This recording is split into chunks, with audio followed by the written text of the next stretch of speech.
Wilujeng enjing pamirsa, UID sareng abdi Karisa Iren Deborah dina program Liputan 7. Unggal lelampahan dina kahuripan boga halangan sorangan.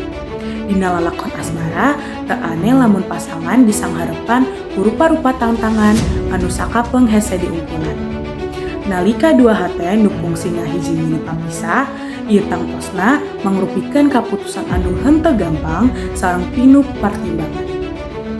Beja ngararawas datang ti pasangan selebritis, Ria Ricis jeung Teuku Kurian. Saenggeus ngaliwatan lalampahan cinta nu warna-warni, dua tungtungna mutuskan pikeun pisah. Kaputusan ieu pasti bakal sorotan publik. Tempo yen kabersamaan maranehna salawasna kasampak harmonis di hareup layar. Ria Ricis saurang YouTuber jeung Teuku Kurian dipikawan salaku aktor geus resmi ngumumkeun pacarean maranehna. Maranehna resmi pacarean di Pangadilan Agama Jakarta Selatan poe Kemis kaping 2 sasi Mei 2024. Anu mimiti ngajukeun cerai nyaeta Ria Ricis. Aya sababaraha alasan Ria Ricis cerai jeung Teuku Kurian. Nyaeta konflik antara Ria Ricis jeung mitohana, komunikasi nu teu sae antara Ria Ricis jeung Teuku Kurian, jeung kalakuan Teuku Kurian nu teu sae ka Ria Ricis.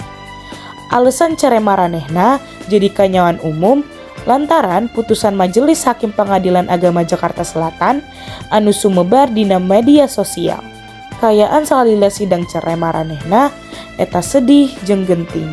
Dina pernyataan resmina, Ria Ricis menyatakan yen manehna tetap meneruskan hubungan alus demi barudak jeung kaluarga. Aranjeunna negaskeun yen kaputusan ieu hasil tina tinimbangan ati tur miharep eta fans bakal ngartos tur hormat kaputusan maranehna. Mugi maranehna bisa ngaliwatan basa susah ieu sarta tetep ngajalin hubungan sae pikeun kabagjaan sasarengan. Sakitu wae liputan 7 ti abdi, tepang deui di liputan 7 salanjutna. Abdi Karisa Iren Deborah, salamat ngalanjutkeun kagiatan aranjeunna. Hatur nuhun.